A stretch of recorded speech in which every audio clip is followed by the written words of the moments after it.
సర్వసాధారణంగా మనకు కలుగుతూ ఉంటాయి.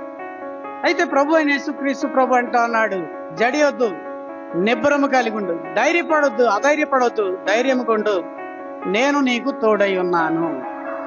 ఇదొక్కటే మాటను ఆధారం చేసుకొని దైవజనులు ఆత్మీయంగా ప్రార్థన పూర్వకంగా పాటలు కూడా రచించారు.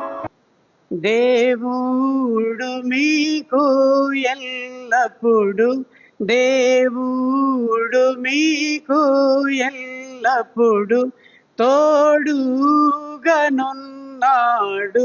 తోడుగనున్నాడు,